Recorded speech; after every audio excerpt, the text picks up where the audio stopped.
All right, let's see if everyone can hear me. It looks like my audio is working. Hopefully, everyone's doing good today. We're hanging out. Sorry for starting the live stream a little late. I actually just got back from being out in the woods and just took a shower and stuff. So little late coming back, but pretty fun time in a new productive area.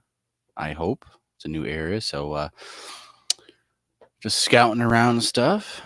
But I do have a lot of audio to continue to go through, and gotten set editing out, so getting another 30 something hours, as long as the new batteries hold up and don't die in the heat and stuff. So I think they'll be pretty good and stuff. So, but actually did go over some more audio and stuff. Still going over a lot, and I'm just making sure right now I got all the pages I want to share and read from about today's topic. But yes, going over some interesting stuff, and the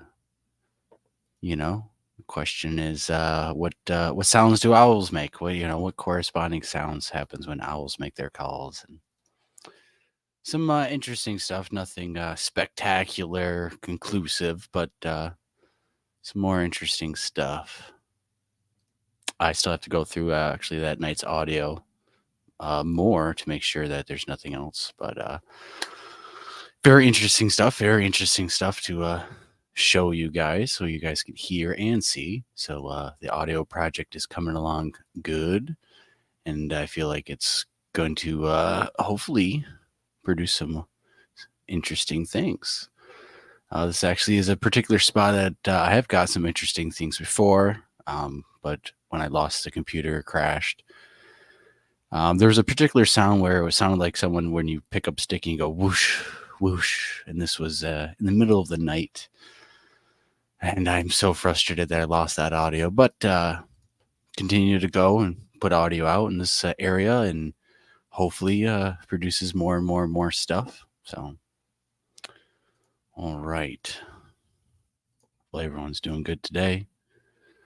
Appreciate everyone who's going to watch this live and watch this after the fact.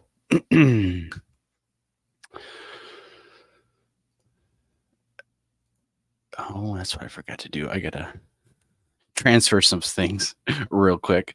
But the topic for today's live discussion is the Grand Caverns mystery photo, which is a pretty famous photo. And let me actually download the photo so I can show you guys, because I guess I forgot to kind of do that. Getting everything else ready and stuff. I thought I had these ready to go, but I did not. So give me 1 second to do this. But yeah, actually a pretty good, interesting area. And I'm also buying and procuring the long-term duration audio recorder setup. So we should get that launched hopefully next week. And then we can set that out in a new area, private area, see where we can get. We got to do some testing and stuff, make sure when we hook up the audio recorder, to external power bank system, that it's going to actually work and not drain the battery of the heat. And, so I might have to check on it more periodically than I would probably normally would once it's up and running, especially like in the fall when it's not 80 something degrees out and wearing out the batteries as much.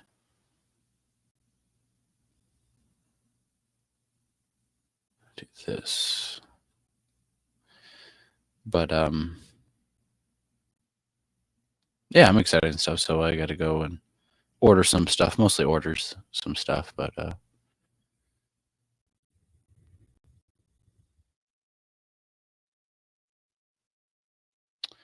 me a second, this thing.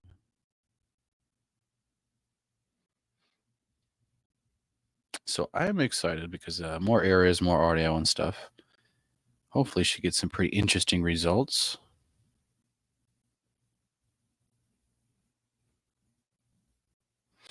All right, so get that going and stuff. And I kind of want to get this photograph up, showing you guys first before we actually get started on the story and stuff. And this is a pretty well-known photograph and mystery also. This is actually in a pretty famous cave in American history, a well-known cave. So let me give you about 1 more minute. But I've been having a fun weekend and stuff.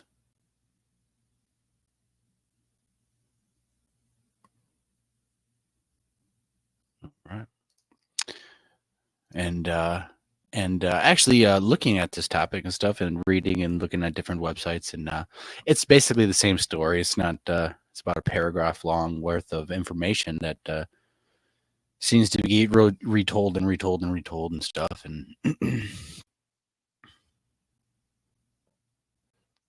me do this.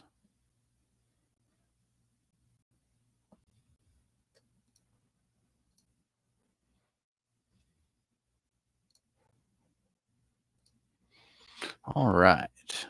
Now we got that. Now we can do this. Now we can show this. Pop this up. Get this going. All right. So here is the photograph that you guys probably would find more familiar than the title of the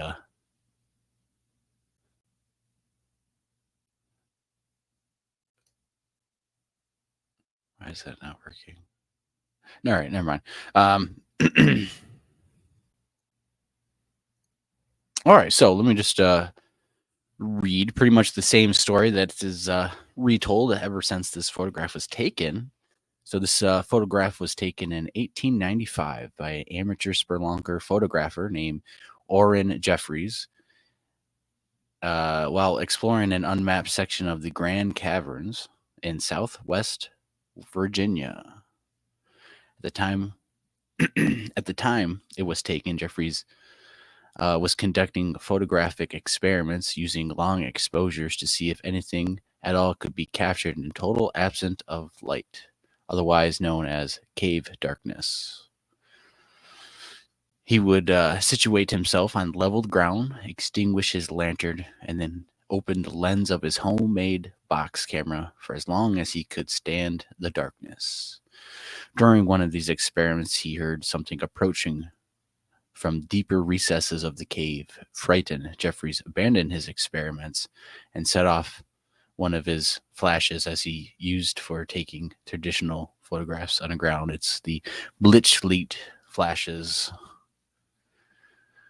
During that time and stuff, they were switching from chemical compositions and stuff, different chemicals and flashes and stuff, and you can actually look at old photographs of cave darkness photographs of the old mammoth caves. And actually, there's a long history of these type of photographs with different camera setups and flashes.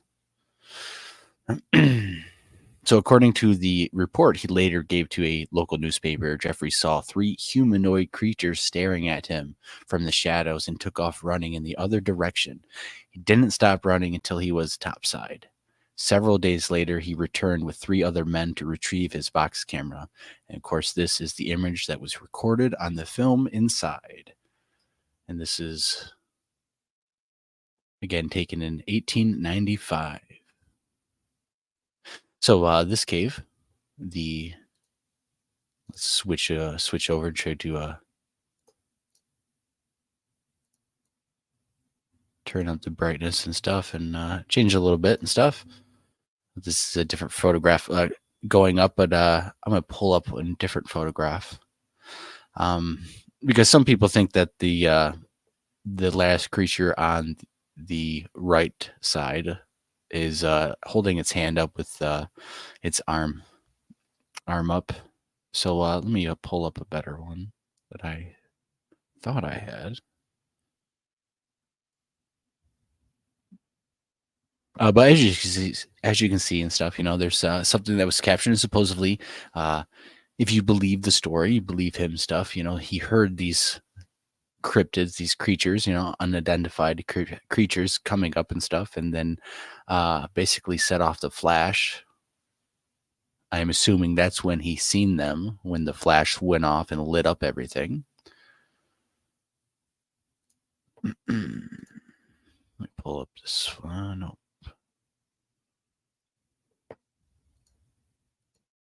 And so, if you believe the story and stuff, a lot of speculation of what it possibly could be, the different cryptids that it could be, possibly Bigfoot or the moon people or underground dwarves or elves and such things. Of course, when I'm trying to find this more cleared photo, it is gone. It was on, it's actually on Reddit too, a really good enhanced photo of it, but this seems to be gone. Okay. Let me try to look one more minute, and then we will probably just move on from. It was basically this photograph that you're looking at, but brightened up a little bit more. You can see the hand outlined a little bit better. Not too much, though.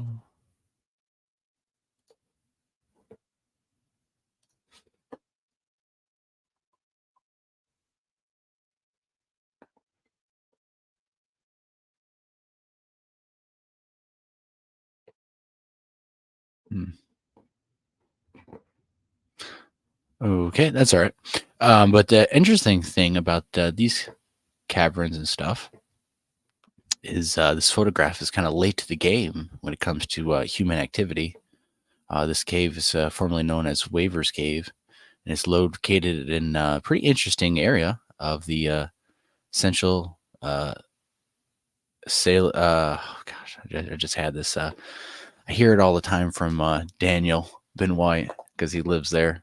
There's Sheridan Valley in the town of Grottoes, Virginia. It is a limestone cavern. It claims the distinction of being America's oldest show cave in operation since 1806. So a lot of people have actually been coming and going into this cavern system since 1806, a long time, almost 90 years before this photograph was actually taken. And it's actually pretty interesting.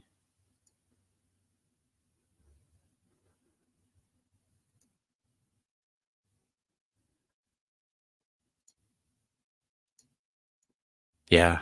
And if you believe the story, it took him, running out of the cave, and typically, owls don't go supposedly in the far recesses of a cave where you can't even see. Owls are very good nocturnal uh, eyesight and stuff, but I don't think they can see in actual total darkness with no ambient light source whatsoever. And there's a certain point once you get past in caverns and caves that the light source is gone and stuff. And as we read about this cave, you'll find out just how big this cavern system actually is. But that is one possibility because we really don't know. I wish I had the enhanced version. You can kind of see the hand a little bit with some digits protruding and stuff. The right side of the creature, just above its head. Um,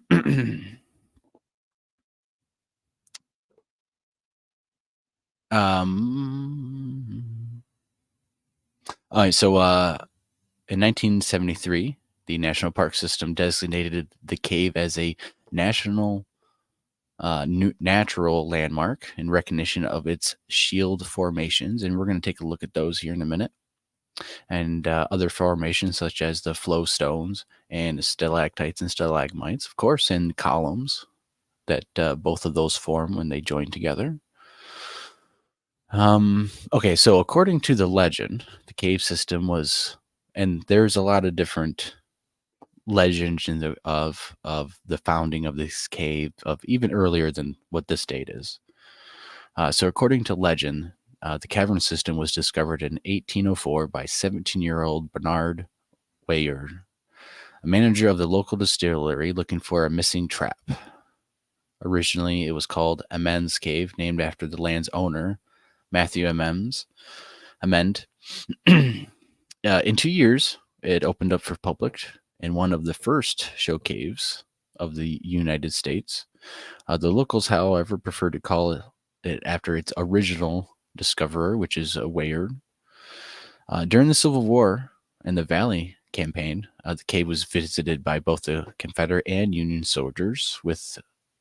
During those visits, over 200 soldiers signed the names on the cave's walls. One noted signature is that of W. Miles. Once Confederate General Stonewall Jackson apparently camped near the near Port Republic and allowed his soldiers to visit the caverns. And there's a funny story that I read that supposedly he didn't go into the caverns and stuff because he said he was already close to being 6 feet underground and didn't want to speed up the process any sooner by going into this cavern and stuff. But allowed the soldiers and stuff, and it wasn't targeted or destroyed, or no actual warfare battles took place in it. Thankfully, because there is a lot of geological amazing structures that are only really found in this cavern, as we're going to take a look. From 1974 to October 2009, the Grand Caverns was owned by the Upper Regional Park Authority. Of course, it changed hands over the years and stuff. What is interesting, though, is, again, this cave has been, in operation and stuff since 1806, showing people, giving tours, a lot of people doing photographies and different stuff. lot of years and stuff. But in 2004, they requested the Grand Caverns management requested that the Nationals Virginia chapter of the National Speleological Society would resurvey the cave system, which had not been done since the 1930s. With the completion of the resurvey of the original commercial portion of the cave, 2,651 meters or 8,698 feet, the cavers pushed through a 7.9-inch passage that they found, which led to an additional 3,432 meters of unexplored cave. The total survey passage now stands at about 3.7 miles, making the Grand Caverns the, of course, 215th longest surveyed cave in the United States as of May 2008. The newly discovered portion of the cave is closed to the public, of course. It is highly decorated with many forms of, I am butchering the name, speleothum, which is a geological formation of mineral deposits that accumulate over time in natural caves. Most commonly form are calcareous caves, which I'm butchering that name, to carbonate dissolution reactions and stuff. They take a variety of forms. Okay, but they also include cerebrated shields and normal shields, which we are going to take a look at. The passage to the north are fairly dry with an abundant, brilliant white formations, earning them the name New Mexico. The southern portion of the new cave includes a series of large rooms with massive breakdown, the largest of which, Kentucky, is over 330 feet long by 130 feet wide. The highest and lowest portion of the caves found in the new passage. Of course, this cave is actually still going on to show people. It is currently running open 7 days a week, Monday to Friday. Tours typically run every hour from 10 a.m. to 5 p.m. with Saturday and Sunday tours every 45 minutes starting at 9:30. So you can actually set up dates and go and take a look and check it out. And they actually have a lot of awesome, unique stuff. Only found really in this cave and almost the most rarest of caves, as we are going to take a look and read for more different stuff. Let me take a look at the comments.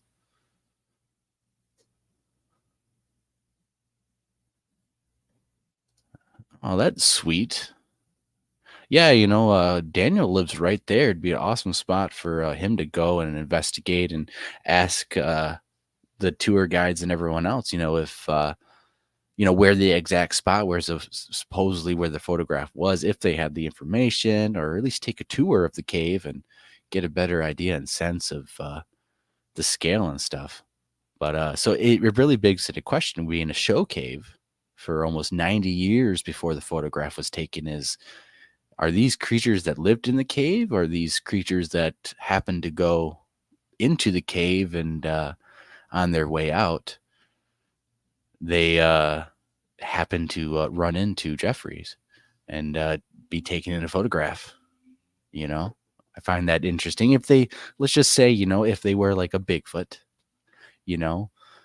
what is the area around the cave? What is the area situated around it? We'll take a look here in a minute and stuff at the possibilities of, because everyone thinks that there's creatures that live in caves, but how could creatures live in a cave that's being toured and showed to the public regularly for almost 90 years before this photograph was taken?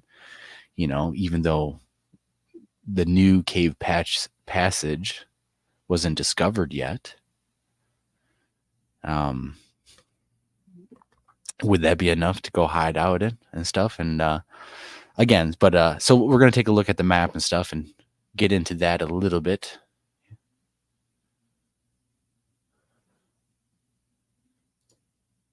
Yes, yeah.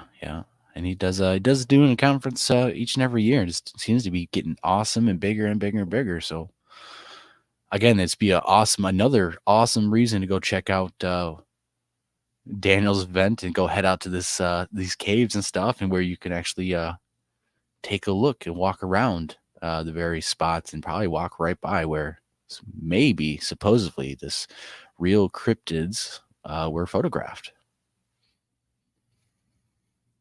All right, so let's go over to the next piece of stuff that I wanted to read, which is a little bit more information on Waver's Cave, or the Grand Caverns of West Virginia, of Virginia.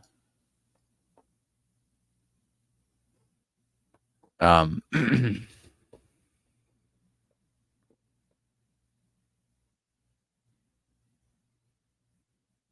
so this is closed from January 1st or through December. Basically, it's through Christmas and the New Year's. It's closed. And I got prices actually right here. It's actually pretty good. So adults are $25 each. Children 3 to 12 are $15.50, and seniors are $23.50. So actually, it's not too bad of a price to go check this out. And if you've never been into a cave or a cavern and stuff, it's actually really cool. I have myself actually been in. Back when I was a kid and stuff, we actually, me and my dad took a trip to New Mexico and went down to Carlsbad Caverns and actually sat and watched the bats, fly by you, and they come out of the cave and they're all zipping, and some people are freaking out. But of course, you stand still and they don't hit you, don't mess with you. And when going into the cavern and stuff, and they have lights set up so you actually can see the different formations and stuff. Some of the most beautiful things ever and stuff. And going into caves and stuff like this, it's a wonderful experience, especially if you have young kids and stuff. Amazing things to do. And Michigan actually has a couple different cave systems and karst systems, as we're going to take a look at, because that's what this cavern actually is classified as. All right, so this is classified as a karst cave, and basically the formation of karst caves is very complicated, but it's still a typical geological formation, and its basic aspects are very simple. It's water that contains carbon dioxide is able to dissolve limestone, and then unlike the salt and gypsum, water is not able to just dissolve limestone without a little help. A little help or is the carbon dioxide, of course. So as it erodes and eats through the limestone, let me pull up some more pictures and stuff, as we are going to take a look at some diagrams that are going to be easier for us to take a look at and probably understand. Let me go back.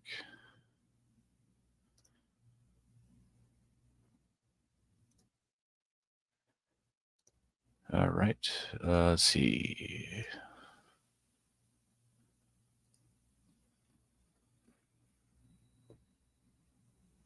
Let me go here. Nope, that's not it. All right. So this, if you guys can see it, looks like you guys can. So this is one example of kind of like what a karst system is doing. As you can see, the carbon dioxide dissolves the limestone, and you can get different kind of features on a very large scale, where this could be a massive cave system, massive cavern system, where we have examples in some places in Europe, some places in the East Coast, some places up in Canada, where they have streams and rivers that will actually fall through into bedrock and go disappear and then come back out somewhere else. Typically, mountain regions have this type of stuff. This can be a very small scale, where these caverns and these holes and everything that you see is not hundreds of feet or feet, but more like inches and stuff. Where all this is very little on a very small scale, but the water is still draining and forming these karst systems. In other places where you have the Grand Caverns themselves were formed like this. And so we actually have a lot of different karst systems that are possible in a variety of different places and stuff. So let me pull up another one.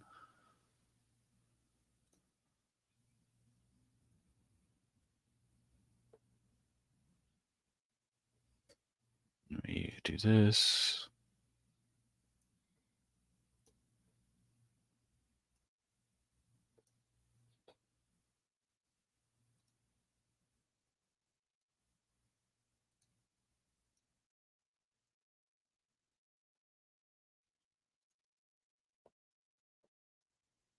I did not do it. Hmm.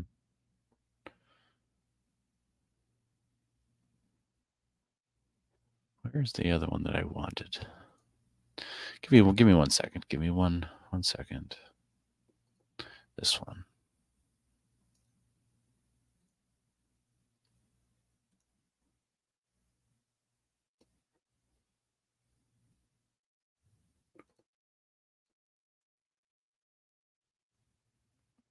All right, right here.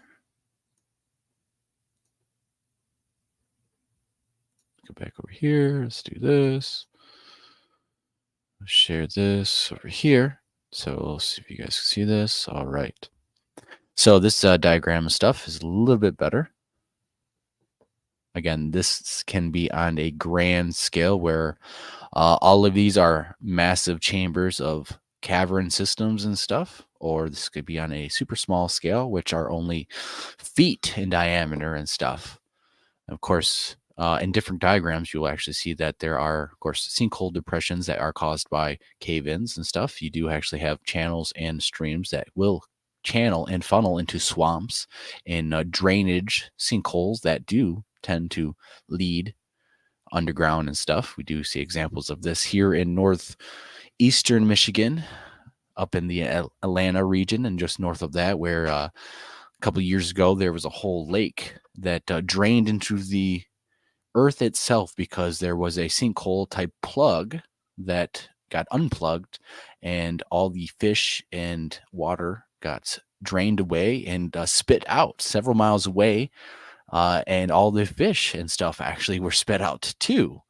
And there are karst topography systems in that area of Michigan, and so this is kind of what we see and what is possible underground, underneath our feet and stuff. And it could be possible if Bigfoot and other cryptids, as we would say, or just natural animals who, for say millions of years, have learned to evolve and live in these type of environments, undiscovered, of course. There are definitely a lot of undiscovered possibilities because discovering and researching and looking into these karst systems, especially the aquifers of waters and stuff, because you got to realize, depending on the rainfall, this whole area, these different cavern systems, these different water levels change and floods and recedes and can flash flood on a moment's notice, even a week later, depending on how the water is channeled underground and where it's moving, say like off of a mountain, down a mountain and stuff. You might have flash flooding through a karst system that's away from the mountain, that's carrying all of the excess water downwards and stuff. So this is a very volatile area to even research and explore. And of course, if you want to hear about tragic horror stories and stuff, you can look at and listen to different caving accidents where flash flooding occurs from rain and different sorts of things where uh, even skilled cavers and stuff, have a very hard time. So it is a very interesting type of areas and geographic formations. So let's take a look at another image from the Grand Caverns, and this is going to be an older illustrated photo from 1858. So let me pull that up.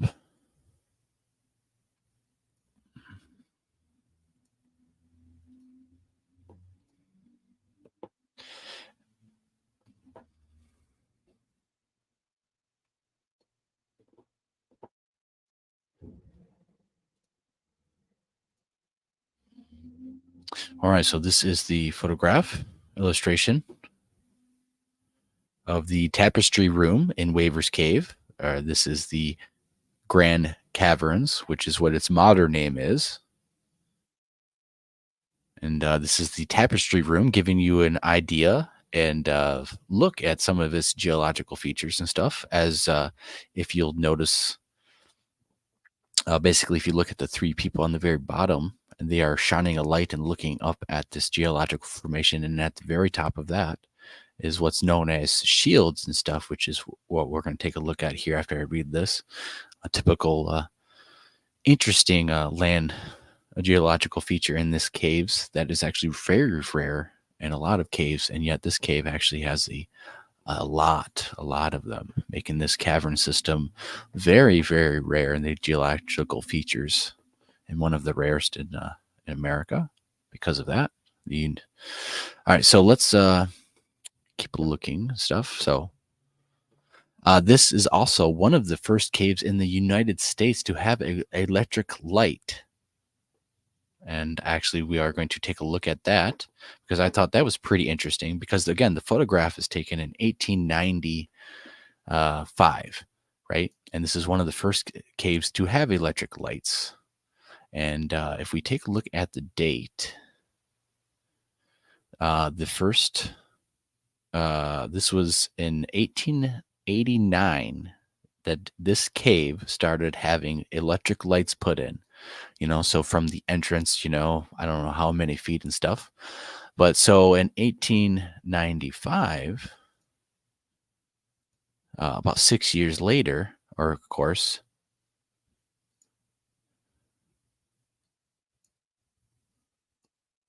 6 years after lights were installed into this cave, this guy, of course, says he's going into further recesses of the cave because he has to get to the total darkness, right, to take the photograph. So are these owls? I mean, how far are the owls going to go back into the cave if the cave has light sources already hooked up at the entrances? There's a lot of people taking tours and stuff. This is one of the first caves to have lights in it, which is a pretty big undertaking if you think about it, especially for that time period. So this is a massive commercial operation, obviously, if they're investing a lot of upgrades in the equipment. So when this photograph was taken, there's already light sources, equipment set up.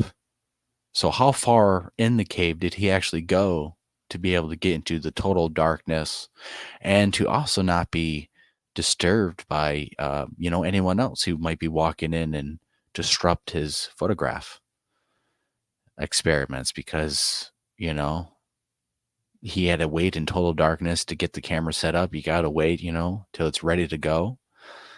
I'm sure he doesn't want to, he was the only one there. He doesn't want to be bothered by anyone. So I don't know what these is. I don't know what they are, not saying they're Bigfoot, not saying they're this, I'm going to say that I don't think I'm going to assume that they're not owls based on the electricity being at the cave and lights being provided. I'm sure an owl's not going to fly too far into a cave that's lit up and stuff. And plus, how far can an owl fly in total darkness of a cave and actually still see? It's actually a pretty good question to find out, and maybe research might help with the answer to narrow it down. But again, what if this guy's lying and it is just owls that an owl nest that he found in a nook, little cranny of that cave or some other cave close by that is not necessarily in the deep recesses. This could be a little rock outcropping with just a little den shelter that's just carved out. If we believe that the guy's story is real, then this would be in the deep recesses of this cavern system, farther away than the light hookups would have been, right? All right, so let's continue to read on.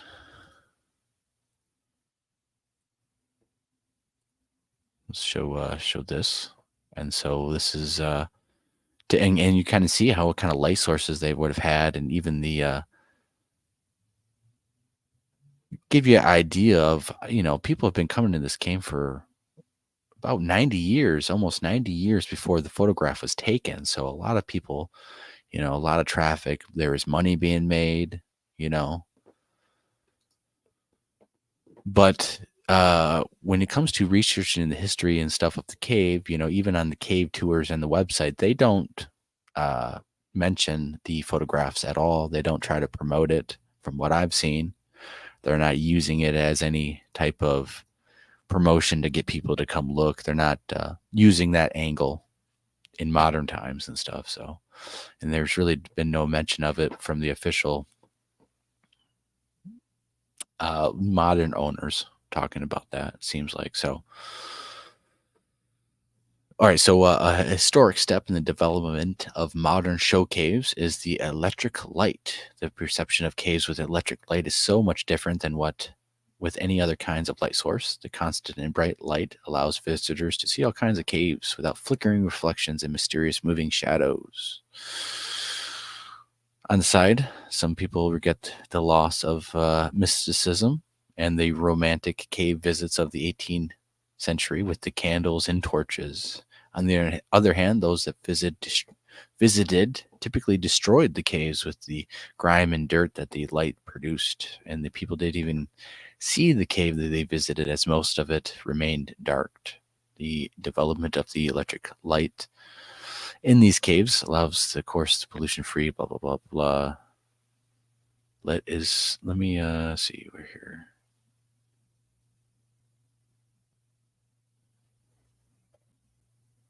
It's not giving what kind of setup they had, but different setups that they had in Missouri of 1887, 2 years earlier, was first wired for electricity. And for the first 25 years, a steam engine was used. So that was a different setup that a different cave had. The first cave in Hungary was actually the first cave in Austria. Was the first cave in the world with an electric light bulb known as we know them today. But the light was abandoned only after 7 years. So early experiments with the electric light in caves were carried out in Australia. All right, so let's continue reading about the Grand Caverns Cave and its history as we kind of take a brief look. Again, the Grand Caverns is the oldest show cave in the United States. Let me go back and show the picture for anyone just joining, where this picture was taken. It was discovered in 1804, of course, by Bernard Waver, a young trapper and manager of the local distillery. He was looking for a missing raccoon trap. Another version of the story says he stumbled upon the entrance while chasing in a groundhog. He probably was chasing the groundhog and said he just didn't want to report that to the newspapers and stuff, right? When he discovered the cave, they referred to the cave as his last name. Later, the owner of the land, Matthew Amends, of course, he was also the owner of the cave, and he actually had the idea to open it for the public visits. He developed the cave with trails open to the public only 2 years after its discovery. It is the first show cave in the United States. He tried to name the show cave the Amends Cave after himself, but it failed. The locals generally called it the Waver's Cave. And then, of course, when the potential visitors asked for the way to Amends Cave, this became a problem when they realized quickly that the two names were giving people different mixed signals, and so they just stuck. But it was also called the Grottos of the Shenandoah.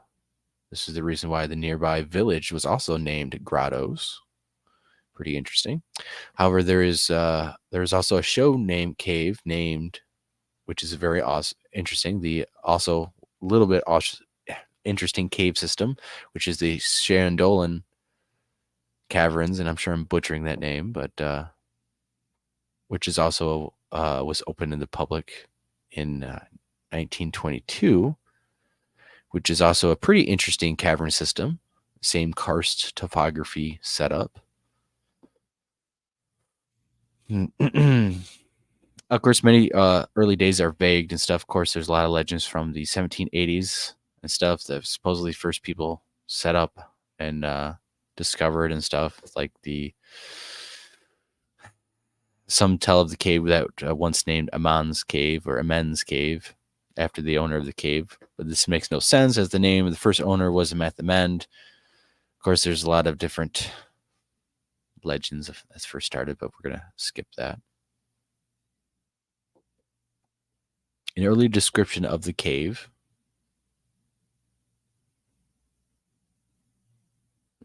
Yes.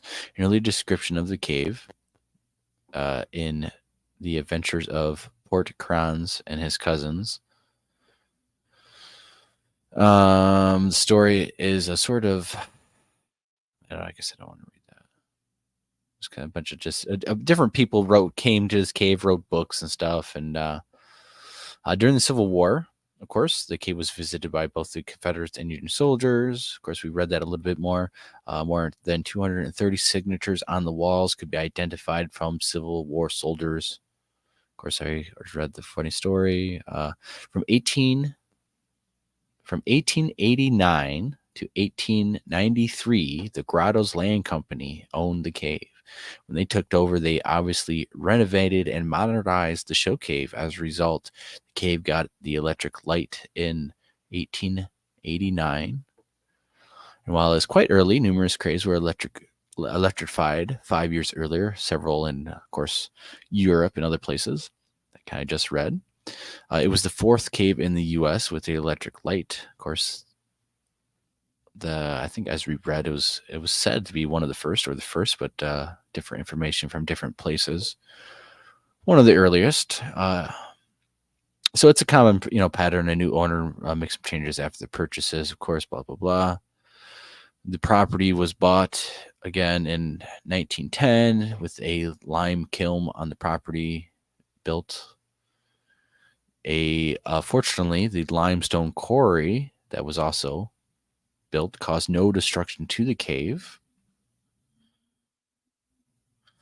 In 1926, it was named the Grand Caverns. It was a drastic step, of course, but giving it more modern, bombastic name. Of course, and then in the 1970s, there were numerous changes to the cave, with the national park system getting involved and recognizing it as a national landmark because of these numerous shield formations. As we get into that, of course, we read earlier how it was resurveyed, and then a new portion of the cave was discovered. Of course, the cave is located in the Shenandoah Valley, surrounded by a small park and popular picnic area. It is also known for several huge chambers. The Cathedral Hall is 85 meters long by 21 meters high.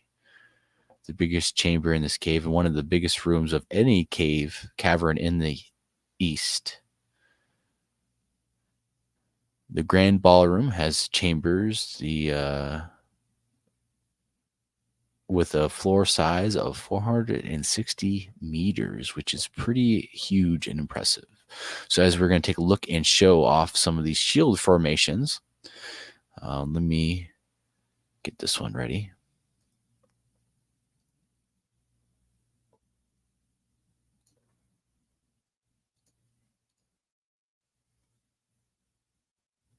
So, this cave was modernized, upgraded, with lights, and what was exactly going on in 1895 when this photograph was taken. Was this a ploy? Was this a setup? Was this a hoax? Was this owls?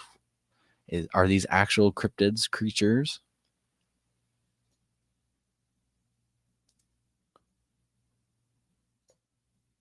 me get this other one shared and presented.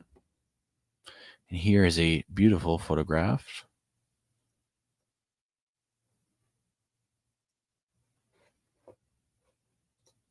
Can you guys see? Okay. Here's a beautiful photograph of the shield formations that are found in this cave. Or shields or discs are rather rare. Only a few caves have one. Very few caves have more than one, and in very few caves, very few caves, they are abundant, like in uh, this one, or also in Leman Cave in the U.S., which has more than 500, which is incredible. So these shields look like huge discs, although they are generally an incomplete circle at their back. They are attached to the cave wall. They stick out of the wall upwards at an angle between 10 and 60 degrees. Most common is about 30 degrees. Almost circular, sometimes optical plates of about 2 centimeters thick and a diameter of up to 1 meter are found.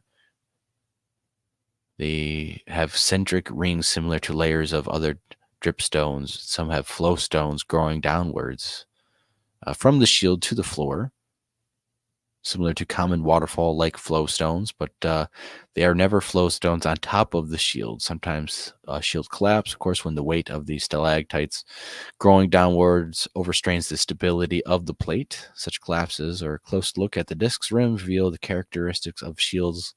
They always consist of two parallel plates, each 1 centimeter thick, separated by a small metal crack. Of course, these are formed by water.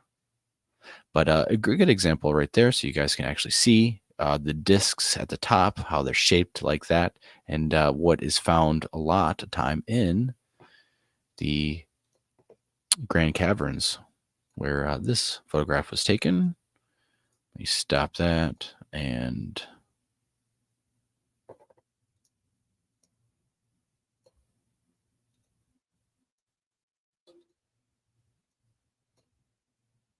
go back over here. So, what do you guys think? I know Nikki says that she thinks it's owls is one possibility. You know, maybe it's some other type of critter, three little critters. Maybe it's some raccoons. You know, again, if you don't believe the story, you know, this could be a different setup somewhere else on a rock wall, a little cave entrance, or something smaller scale with little raccoons or owls set up, like was suggested. If you kind of believe the story, let me pull up the map to where this is actually at. And then we're going to take a look at a different cryptid photograph that I stumbled upon by going on these different websites. And it's an old post, about 10 years old. So let me clear my browser and web some of these pages.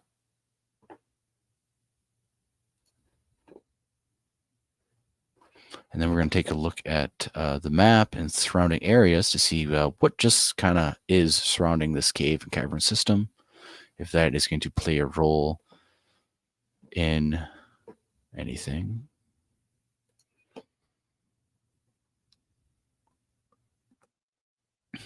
Just give me 1 minute to set this up, and then well, an hour in, that's pretty good, I think.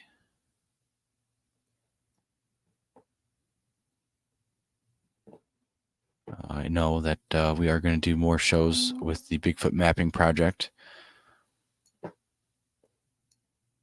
All right, let me look.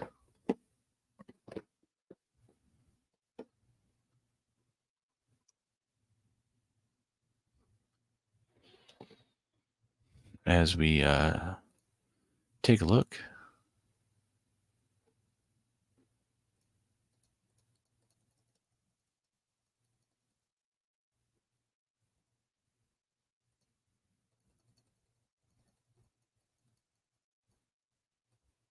All right, let's try this again.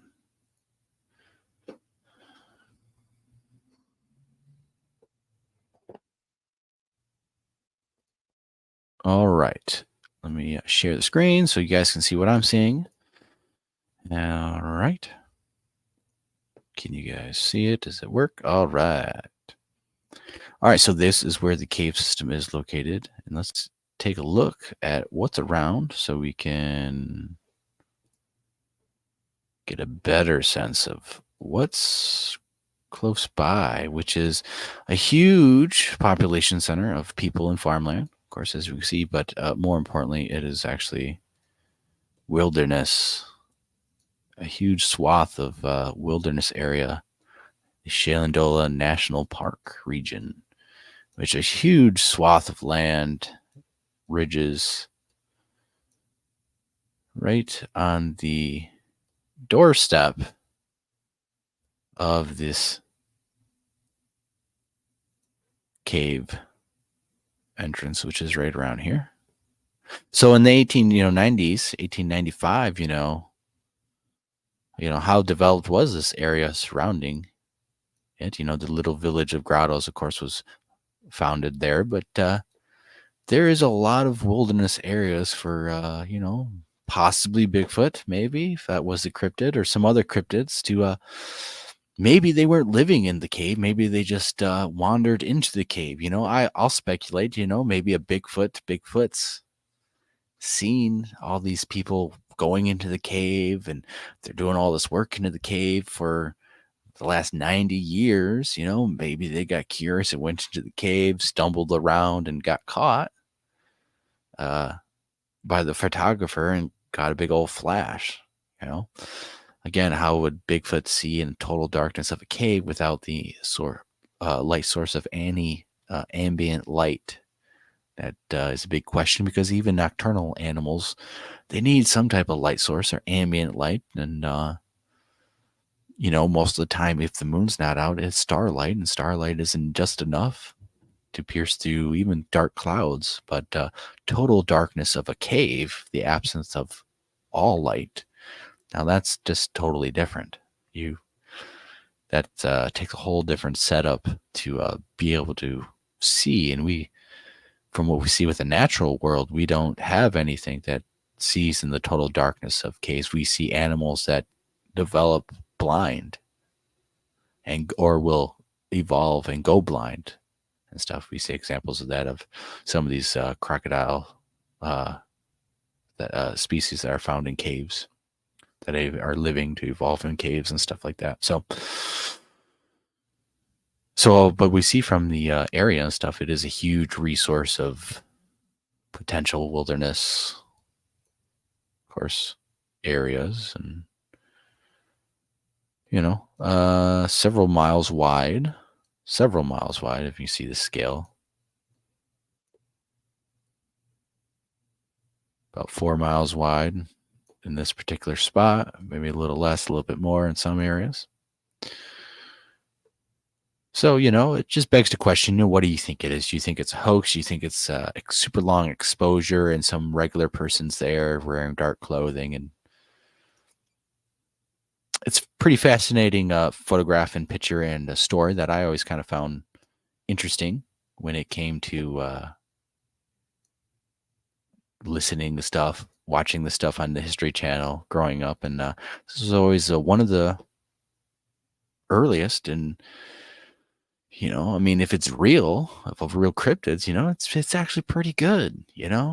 It's right in the middle of the screen. You see the eye shine, you kind of see the silhouette of figures. It's, compared to all the red circles that we deal with now, it's actually pretty good. There's no red circles really needed to see what is actually there, especially when there's different enhanced photos of it. And but the story behind it, legend, what do you guys think? This is one of the things that's always fascinated me. And I wanted to dive into it, talk about it a little bit, and it's just one of those things that kind of persists. I really didn't find anything on any conclusive evidence of it being actual hoax with actual people coming out and stuff. There's different opinions about people thinking it's just super long exposure with other people in the frame that it's causes this. And we don't really see, in my opinion, I guess I don't see the examples of that, where you kind of get some of that like ghost looking, ghost frame, ghost people walking and stuff on those kind of photographs. But I hope you guys enjoyed the show and stuff. That's basically what the show was going to be about. And so now we got through basically all the information that I wanted to talk about. That was kind of about it. But again, maybe Daniel Benoit, because he researches and lives right around this whole area. Could be a nice place for him to check out and look at, and maybe even go take a walk and look around some of these ridges right here, because I would find these spots right here to be very, very a very interesting place for potential Sasquatch area, because they are, again, one of the harder places to go up and down. And having several of these ridges and stuff, you might actually have a trail system right here going up this ridge and being on top. But in several of these ridges and stuff, there's advantage of them being able to be on the top of a ridge, spot people, run down one side of the ridge and come back of another. And by the time people go and do the same thing, it's taken several times longer. The person's really tired, and I'm sure Sasquatch can traverse these ridges and ridge systems very, very efficiently, very fast. You would probably be very surprised, and have their own trail systems going all along these ridges and stuff for these vantage points. This whole area is very, very interesting because of that and stuff. And because of these ridge systems and these valleys that we see. Yeah, go back over here so you guys can see what I'm talking about. These valleys that you can see right here, these ridge systems right here, the rainwater falls and flows in a particular spot, and that's how the karst systems, actually form. And of course, we have the entrance of the cave to itself, which is a huge karst system in this area right here. But there should be karst systems, entrances, and huge caverns actually in this right here, all these ridges and stuff underneath this, where the water flows down and flows through all of this. Of course, they probably are several feet to hundreds of feet underneath the ground, and may not have any particular surface entrances in this whole entire region, but the potential of them are there. The potential of obviously is there. But having access, that's a different story. But does other cryptids like Bigfoot or their supposed moon people or other cave cryptids, do they have special knowledge of, these cave entrances that humans just really haven't stumbled upon? Because, you cannot find a very, very small amount, but there are roads and there are lots of places where people do go. So, but every once in a while, there are caves and stuff that are discovered. So what do you guys think? Even though it is huge wilderness spots, there's roads, there's trails. I mean, it's modern, there's people. But what happens when you turn the lights off at 10 o'clock? Even though there's people and houses, I mean, there's a lot of gaps in between that. There's a lot of places where you can cross roads, a lot of places you can watch people, a lot of places to retreat and travel and stuff.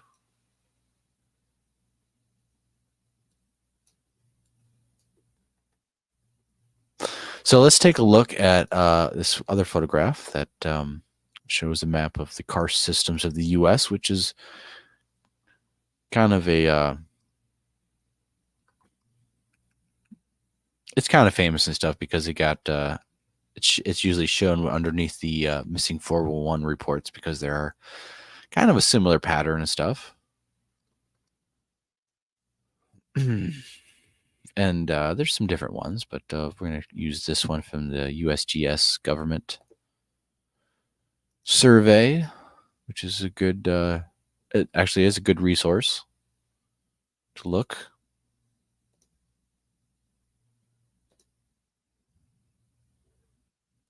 All right, so let's show this.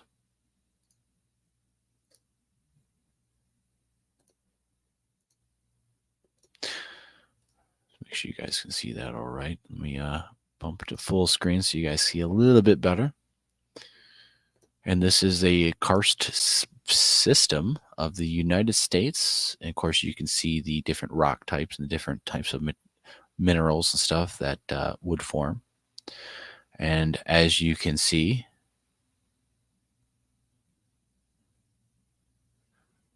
a lot of different carbonate limestone bedrocks that can form karst systems in a variety of different places.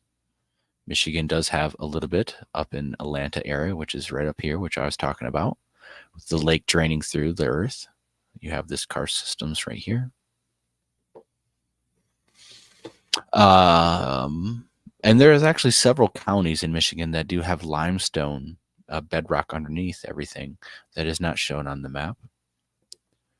But if you look at this map and compare it to Bigfoot sightings, there are a lot of sightings in a lot of these different places, and where you don't have right through here a lot of karst systems, you don't have a lot of Bigfoot sightings. But there are a lot of interesting sinkhole hotspots up here in Michigan too that are not displayed. A lot of different stuff all over the U.S. And this is just what's discovered and known about. We know for a fact that there are, aquifers with water and karst systems that are potentially connected that basically no scientist or human can actually go and travel to right now, because there's no way to even go there, or even machines and stuff. There's a famous where is it? Let me look it up real quick, because I actually know the name. It's called the Devil's Hole, and let me look it up. Right there. Let me go to this. The Devil's Hole, which is in the Death Valley National Park in Nevada. It is surrounded by the Ash Meadows National Wildlife Refuge. Okay, so the interesting thing about Devil's Hole, it is actually two things. It is the only national occurring population of the endangered Devil's Hole pupfish. It's a 40-acre complex of wildlife region. But the interesting thing about Devil's Hole is a geothermal pole with a limestone cavern, okay, that is flooded and stuff. And you can actually read or actually listen to some horror stories about the Devil's Hole and people who are cave diving in the Devil's Hole and stuff, and cave accidents that have happened. Tragic accidents. But the reason why they sealed it off to the public is because of the endangered species of pupfish, but also tragically discovered, was basically there was a tragic story, one of many, that had divers getting nitrogen poisoning, or I can't remember what it's called, but basically you start becoming drunk and lose your senses, and you just lose your mind and take off your scuba gear, and because you are losing it and stuff. But anyways, there were several divers that got it and stuff, and they went into this deep recesses of this chamber, one of the deeper places and stuff. And actually, what was discovered, because they lost their bodies and these people were never really found, is when they went to this third chamber down below, the rescuers and stuff, they discovered by happenstance, and this cave had actually already been surveyed, and some cave experts have been in there, people who've already been in there several times. Now they went to this spot, and in the back corner, it was discovered a hole in the ground. And when these two rescuers went closer to the hole where they found some type of gear, they were amazed that they felt the force of a suction through this hole, and it was to the point that if they got closer and stuff or went over the hole, get sucked in and stuff. So when they put their rescue line and threw it down there with a weight, um, it went 900 feet down and continued to go. And what was later discovered is that this particular passage, this sinkhole passage and stuff, they don't know actually how far down it goes or exactly where else it goes, but they do know that it is connected to a place that's over 2,000 miles away, I think in like Mexico or New Mexico,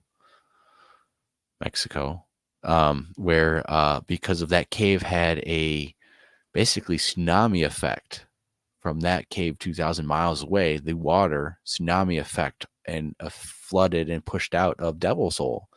And they knew that it was connected through this chamber, through the sinkhole, through this karst system, thousands of miles away, just in that direction, let alone in every other direction that it possibly goes to. So there are certainly chambers inside the earth caused by these karst systems that are flooded, that don't get flooded even more, or that are flooded with water, even in the deserts and stuff. So you would be surprised. So it just begs the potential of, is this where some Bigfoots can go if they have knowledge of these entrances, of these karst systems, of, again, some of these spots a human can't fit into. And if you watch a lot of caving videos, a lot of people can barely fit into some of these spots or gaps to get into different caverns, let alone a big 8-foot, 10-foot, 12-foot Sasquatch. So, but what about the stuff we don't know about? Just begs the question of what's utilizing these karst systems, these sinkholes. A lot of swamps and stuff are sinkholes and stuff with plugs, and have the potential to drain into these karst systems and stuff. So it just begs the question of what's actually going on. So as we talk about the photograph and stuff, what do you guys think? Do you think this is owls? Do you think this is some raccoons? Do you think this was just a hoax? Do you think these are Bigfoot? Do they just happen to go into the cave doing Bigfoot stuff, being curious? Were they hanging out in the undiscovered portions of the cave and came out and stuff? Or is this the moon people or some other, lesser known cryptid that we just don't really know about yet, haven't really discovered? Or simply are these possibly creatures that have died out and will never be discovered again because, of course, they're gone? So I don't know, guys. It's pretty interesting mystery to dive into a little bit. I hopefully wetted your tongue a little bit and hopefully inspired you guys to look further into this mystery and further into other mysteries that might intrigue you, because we just don't have all the answers. But it is interesting and awesome to, of course, engage and speculate a little bit and think, kind of think outside of the box of the possibilities of what's going on and what was going on, in 1895, 6 years after electricity was first brought into the cave. If you believe the story, what was going on in there? How did these cryptids get past all the people at the entrance, the workers, the lights and stuff, and if they came from the deeper recesses of the cave, which are not open to the public, are there even more unexplored cavern systems that maybe it's not being told to the public? I hope everyone appreciated this live show on the Grand Caverns mystery photographs of these cryptids. And I hope you guys enjoy the rest of your Saturday and just enjoy the rest of your weekend or week or whatever day you happen to be watching this after the fact. I hope everyone on Facebook had a good time, and Rumble, of course. And of course, if you have any questions, comments, and concerns, you guys can Facebook message me. You can also email me here, my personal email. You can get a hold on me, comments to the video. I'm also going to do a little plug-in for the Michigan Bigfoot and Dogman Conference. I think it's not really going to be turning into a conference. It's going to be more of a workshop where we're going to be teaching people how to take reports, learn, teach people a little bit on some gear, how to operate gear, what cameras and gears to get, using audio and stuff, and try to get people to actually get active into the research and not just tell stories and all that as we, where is it? Get into, as we want people to get into it more and stuff, and not just be a consumer of the information or of the stories, but actually get active and engage in the research part of it. And even if they don't even have to go in the woods, even if you have people just setting a recorder out on their back deck and recording what happens all night long because they say there's stuff going on, there's a potential that eventually, they might actually get a golden nugget of valuable sound that wouldn't otherwise be caught because, that person simply didn't do that. We can inspire people to simply buy, a little, even $30 recorder is actually pretty good compared to what they were 5 years ago. And so you can get a really cheap recorder, set it on your back deck in the middle of the country.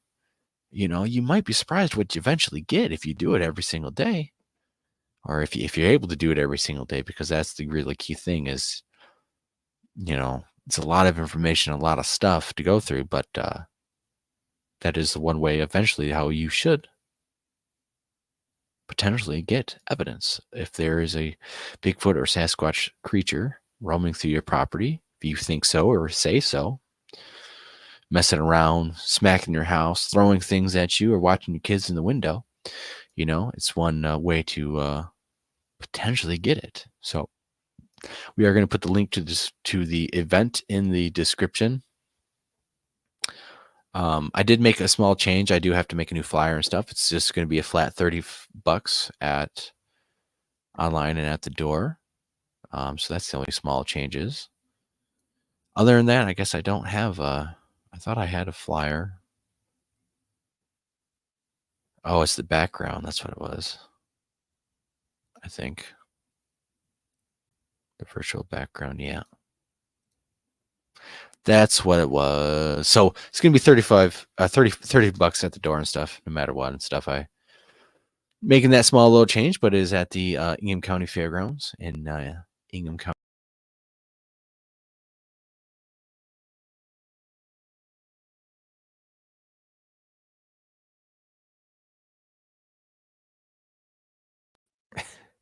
I disappeared. I clicked the back button on my mouse accidentally. It's a pain because it's right in a spot where I constantly hit it, and I don't want to be doing that. And I figured it'd be happening one of these times on here. But let me what's going on? Let me try to do this. My layout, for some reason they changed my layout because it looks like my my name is bigger than it usually is. I think. Anyways, it's at the Ingham County Fairgrounds at the Banquet Hall, 700 East Ash Street, Mason, Michigan. Of course, that is going to be September 28th, 2024. That is approximately about 2 months away. So it's coming up shortly and stuff. It is rapidly approaching and stuff. And we hope to have a good event and stuff, And as we continue to grow and have this annually and stuff, we're going to teach people how to make casts and stuff, how to take a report, like I said. Try to teach them that, when you're out in the woods and stuff, there's a lot of tricks that your mind play, get used to. If you're going to do this and you want to try to get evidences to get used to the wilderness environment itself, to get used to the natural wildlife sounds around your house. If you're going to put out an audio recorder, you don't want to be tricked by basic common sounds and stuff. But also instill them that, to have the integrity that when you do and present something, or you want to show a researcher or present it to whoever, that they have the integrity to be honest about what actually happened, what actually is being captured, and not something that they're fabricating or making up, because that's the last thing we need and stuff. That's not going to roll the ball down the field. That's not going to help anything. In fact, we're going to stay stagnant like we have been since since the Patterson film has come out, we've basically been stagnant. And I really think we need to think outside the box. We're doing things the same old, it seems like, and things need to change. And so um, thinking outside of the box is definitely one way that it's probably one of the only ways that we need to go about it, is thinking outside that box, because whatever have been doing is simply not working as effectively as it normally would with other animals and wildlife that everyone can take pictures of and research and look and spot and you know seemingly pull their phone out and take a clear photo of. But when it comes to Bigfoot, it's different. There's some unseen force, we'll say, that seems to be affecting the reason why we simply can't take a photograph or video of what people are encountering out in the woods as effectively as other things in real life that we normally do. So if we can teach people how to be reactive and ready to what's going on, instead of being in a state of shock and awe when they see something, but they can be like, oh, I remember to get my camera out, take photographs. Oh, there's footprints that's here. Well, let's go get some plaster Paris, or even better yet, some hydrocal is what is even better and stuff to use, which is what we switched over to use now. Go get some of that. Let's go, or even better yet, if they came to our conference and learned to have that on hand, potentially, there's more evidence that could come out because of random people, not Bigfoot researchers, random people who just happened to, oh yeah, I remember, well, let's go to get some Pastor Paris or some hydrocal, and oh yeah, let's do a little casting and stuff. You never know what it might turn out. It might actually find. So inspire the younger generation, of course, get the younger generations to become researchers and get into this, because it takes more minds, more brains. And sometimes younger generations have different ideas than the old farts that we should be open-minded to. So hopefully everyone appreciates that, what we're kind of going for and stuff. And we're going to continue this each and every year. And I appreciate everyone who supports this, and everyone who is going to make it out there. We are also going to be camping out. If you want information on that, let me know. It is kind of invitation only. And so we are definitely going to be hitting up a few different spots. I've kind of narrowed it down and stuff, but there's a couple spots where, I would really like to take some hardcore people and try to go. And might get a little wet, might get a little swampy and stuff, but we got to go places where normal people aren't going to be going and stuff. And that's crossing a swamp and getting to some of these islands and some of these places where typically a normal person isn't really going to go without a lot of hesitation.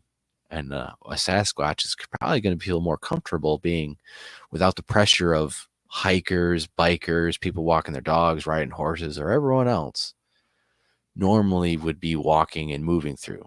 These are going to be places where they're not going to be traveling and stuff. This is off trail, in swamps, or on the other side of a swamp, hard to reach access points that has several barriers of a creek or waterway system that, most people aren't going to get their hiking shoes wet. They don't want their pants knee deep in muck. They can't ride their bike out there. It's not a good place for a dog. Get to some of these harder to reach off the trail spots, so we can actually conduct boots on the ground research, set up audio equipment, possibly trail cams, even though I don't think they really work. But audio equipment is a little easier to hide. It's a little smaller, a little more compact, easier to hide.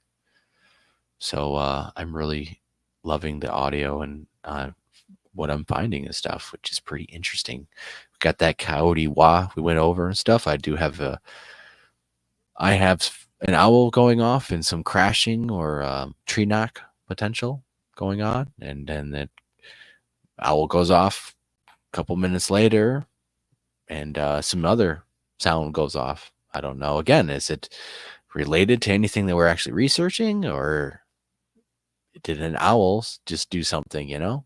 So it's more interesting stuff, and there's still a lot more audio to go through. Actually, this was actually one of the first day, and there's 3 more days, and so I'm kind of really hoping, you know, a little bit more optimistic, hopefully hoping that there's some epic crashing, wood knocks, vocalizations that are from an unknown animal would be amazing and stuff. But it's out there right now, recording in the same spot. Gonna get another 36 hours at least, you know, of nighttime audio plus daytime audio, as long as the batteries hold up. So got to go out there and check. But I'm very excited and stuff, and especially when we get the new audio equipment set up and stuff, it's going to be awesome to not constantly have to go out there and change batteries when I need to, but also to have it set up to record every single night for a week, 2 weeks and stuff, and then just pull my hair out trying to figure out how I'm going to go through all of it and all of that stuff. So because it's a lot of undertaking, a lot of extra hours, but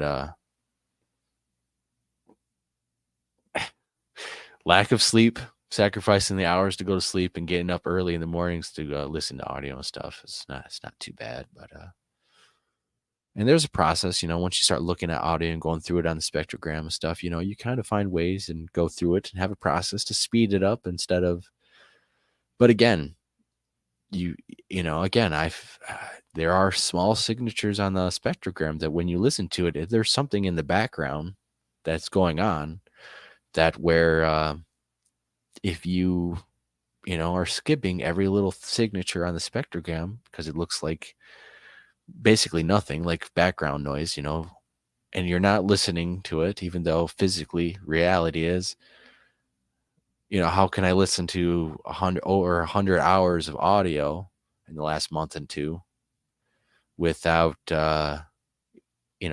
looking through the analyzer and kind of, skipping through it. You can't listen through 100 hours of audio while you're getting 32 hours of audio a week, hours of audio extra a week. That's crazy. So, but you still have to listen to some certain parts, and so the potential of, even if you look through all the spectrogram stuff and you don't listen to it, there's the potential that you are missing stuff because you're not listening to it.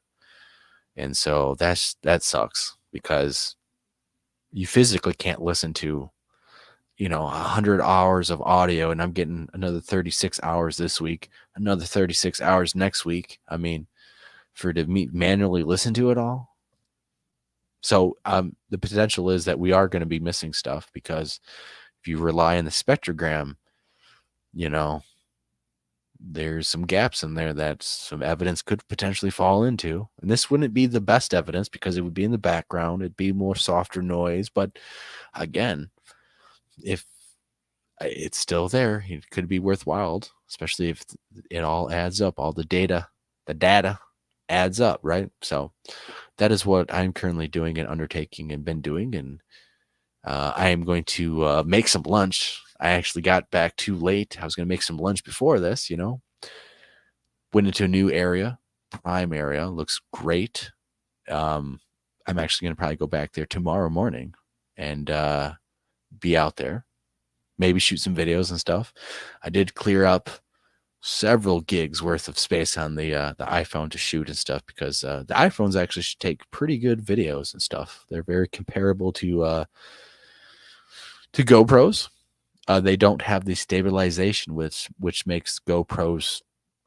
They have that hyper stabilizations, which for an average Joe person, I would recommend a GoPro, because they're kind of stupidly easy. You can program them to be a little bit more manual, focused on what you want to shoot, but they're easy to run, and they're super stable to where you can just run through the woods and it looks like you're walking.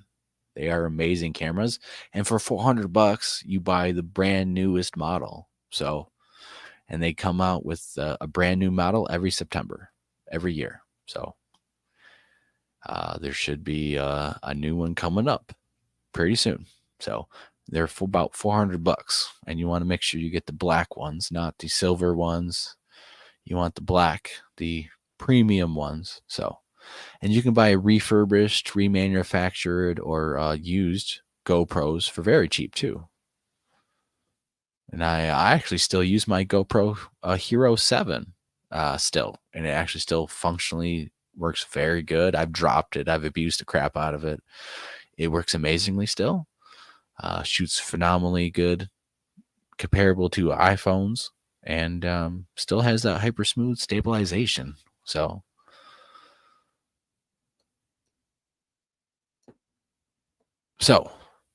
with that, and there's no further questions, comments, or concerns on Rumble or anything that I can see on Facebook, then I am going to be shutting the stream down. I think that we'll probably jump on and do another live show. I might be doing it like a chill stream with other people on, but also I'll be doing more live shows where we're going to have a topic discussion, and we actually look into different mysteries or photographs or different stuff more like this, where we're a little bit more hands-on with the information, showing you guys and, answering your guys' questions and stuff like that. Also, we'll be doing a show with the mapping project, looking at different states with potential sightings and stuff. It would be awesome to have some different people potentially come on. I would have to reach out.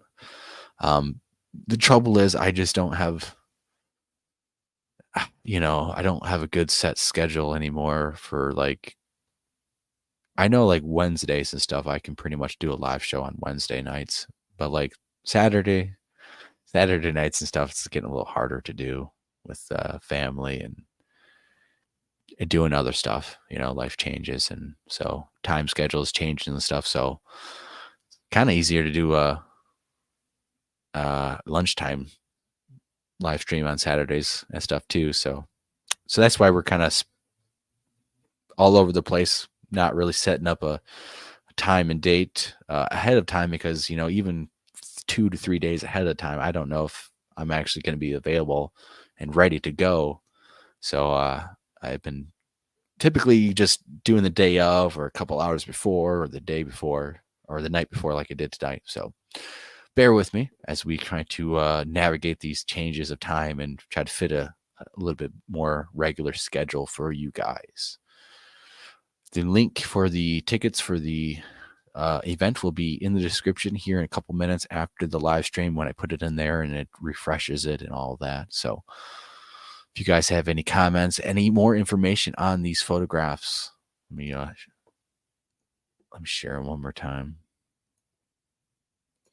If you guys have any additional information on these photographs, or whether they be, proving that they're fake or false, or any additional information, would be kindly appreciated, because this is, again, another interesting mystery that it would be amazing to get to the bottom of, or to have a better understanding, or clear information that maybe will change our opinions of things. So I appreciate everyone for watching this and take the time out of their day. I hope that you have a wonderful rest of your evening, morning, day, weekend, week, whatever it is. I hope God bless each and every one of you, and you have a wonderful, wonderful time. All right. So I appreciate everyone, and I will catch you on the next live. And also be on the lookout for some audio clips of the owls. There'll be I'll make a little video of them here probably next week, and potentially, hopefully, other stuff as we take a look at about